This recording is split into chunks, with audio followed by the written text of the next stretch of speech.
is Maritime Morning with Scott Simpson on News 95.7. Now, here's Scott. 8:45 a.m. on the 29th of June. I hate cancer. It feels liberating to say that. I am so mad at cancer this week. Not going to get into all the details, but regular listeners of the show may be aware that my wife is fighting ovarian cancer right now, and it is just so hard. It is so hard, and I'm so furious at cancer this week. I was at the Canadian Cancer Society Relay for Life last Friday, and inspiring to see all the survivors, but there are so many who lose their battle, and there are so many engaged in such a terrible struggle to live, and to live with it, to live past it, to live with loss. Cancer sucks. Which makes it heartbreaking to realize that there are people who are blaming cancer patients for the disease that they are fighting. Number one cancer killer in the country, responsible for 27% of the deaths in Canada, gets 1% of the private donations destined for cancer causes.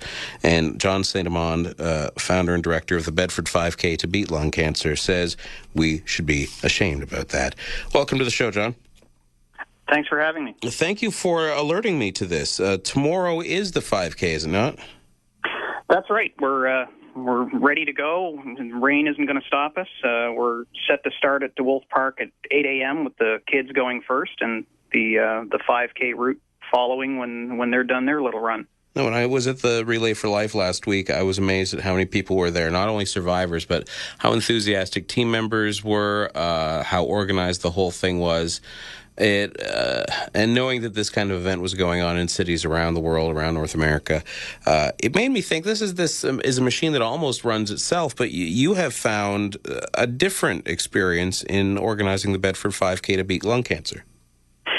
Yeah, I made a very deliberate choice in including lung cancer in the name of the event, because that was, in my particular case, that was what happened with my family. My father was diagnosed with lung cancer, and when he was diagnosed, I started looking at the statistics, which frankly scare the hell out of any family member when you really start to look at it. The survivability rate is abysmal. Mm-hmm. And commonly it's because it's caught very late. For whatever the reason, it just so happens that lung cancer has a bit of a history of being caught very late in its development. And, that leads to a very significant struggle for the patient. And so when I started looking at the stats and trying to think, my dad's got he's in the fourth stage already when it's first found. There's not much I can do for him. But I could just kind of channel my energy and pour it into learning a little bit more about the disease and what the families and the patients face. And the more and more I poured into it, the more I realized this was something that needed to be addressed on as broad a scale as possible, because it really seems like it's a numbers game that we could turn around if enough attention was given to it. And we see that some cancer causes have been embraced by the public, and I don't know what to credit it to credit. My sentence structure got messed up there. I don't know who gets the credit for making breast cancer so marketable. That they found pink ribbons, and that women were able to say, identify with it and wrap their arms around the cause and promote it. Lung cancer doesn't get the same kind of love. Well, yeah, part of it is the marketing machine. I'm a marketer myself, so I think we've done okay with lung cancer as a cause, at least with our event. But the reality is, it is an uphill battle. I've approached participants, sponsors, and so forth, and there is a natural reticence to support lung cancer as a cause. To be honest, I was afflicted by it when my father was first diagnosed. He was a smoker. I had railed against him for many, many years on the smoking front. He did, in fact, quit at one point, but it didn't take. My mother quit and stayed off cigarettes, and I think she's been smoke-free for 20 years now. But, that lingering feeling was kind of in the back of my head when my father was diagnosed. It was almost like an "I told you so" kind of thing, and I think, quite honestly, that's what most people experience when they hear about lung cancer, despite the fact that 15% of cases have absolutely nothing to do with smoking. And that's a number that the doctors are really unable to explain. And there are many other forms of cancer where, there may be causal relationships to environmental factors or lifestyle choices, but the science is not definitive on the root cause. And so there are a lot of different things that science needs to still look at to try to determine where these cancer rates are coming from. Fortunately, incidence of lung cancer is ever so slightly on the decline. I think that the reason that it's so high right now is largely because the previous generation had a much more significant percentage of the population smoking. It was incredibly common in my father's day. I mean, he was military too, so it was just a cultural thing. Just about everybody that he knew smoked. So it was only natural that he too was a smoker. He started smoking in his teens. And most people of that generation probably also were in workplaces or homes where people were smoking. Oh, yes, exactly. I mean, and I suppose to at least an extent, I'm at risk because I secondhand smoked for, the better part of 20 years growing up.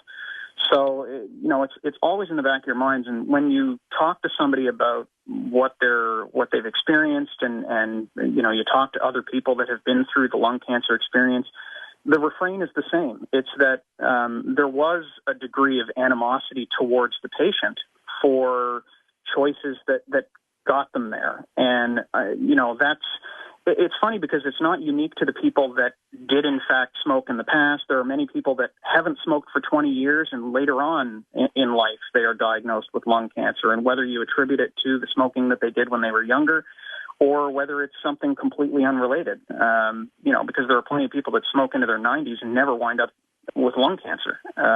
So it's really difficult to experience, and just about everybody feels that. And you hear stories about people that have never smoked a day in their life, they get lung cancer, and they experience the exact same stigma that those that have smoked their entire lives do.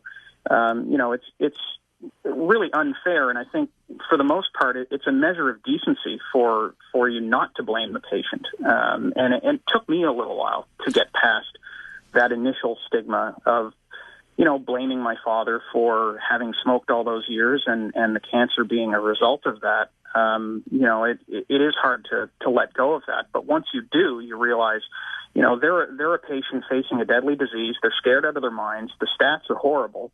And the support for that particular form of cancer is so incredibly low compared to other forms. The numbers that I've managed to dig up, 1% of private donations made to cancer causes go to lung cancer.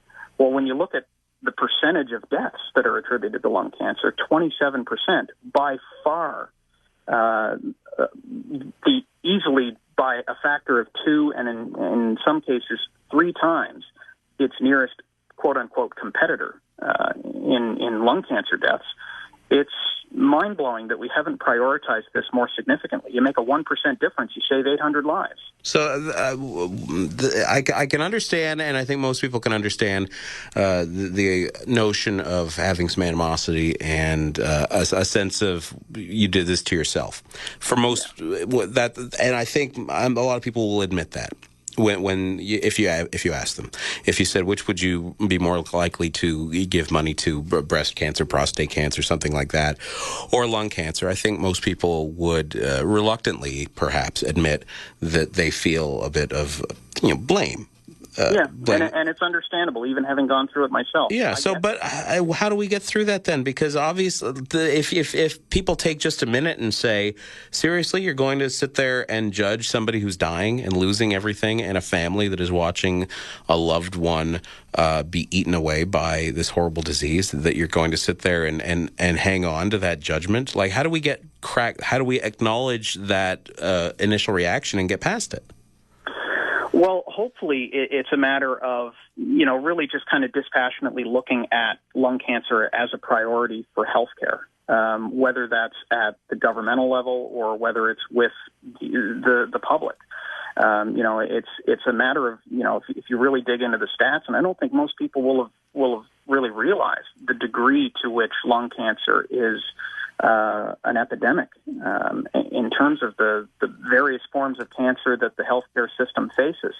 Think about the costs that are going into our healthcare system with lung cancer. Now, many people will argue, well, that's the purpose of the very significant increases in taxes applied to cigarettes, as an example. But that alone is not going to do it. There's forms of education and public awareness and intervention policies, support care for families that are going through lung cancer treatment.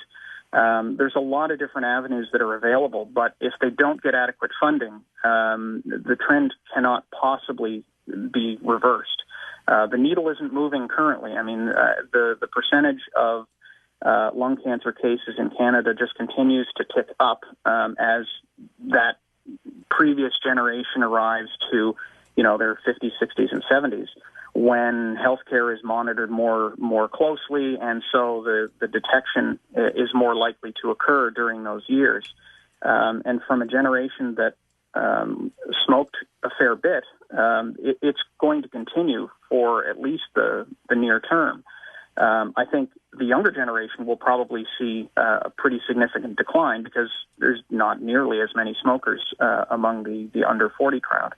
But that's partly to do with the education process and the support mechanisms that have been put in place and the societal norms around smoking in general that have changed perceptions, and so people don't necessarily take up the habit quite as quickly. But there's still a lot of need for programs to support quitting smoking, for example. Yeah. And, I think the public is in a better position to do something about it than even the government is. Yes, collecting all tax dollars for a given purpose might work, but at the same time, the government is reaping the tax benefit of cigarette sales as well. So, John, I wonder whether they'll be able to do as much as the public can. You're doing something as a member of the public tomorrow. Just to wrap up, we only have a few seconds left. How can people help out if this is perhaps twig them on to thinking that they'd like to help?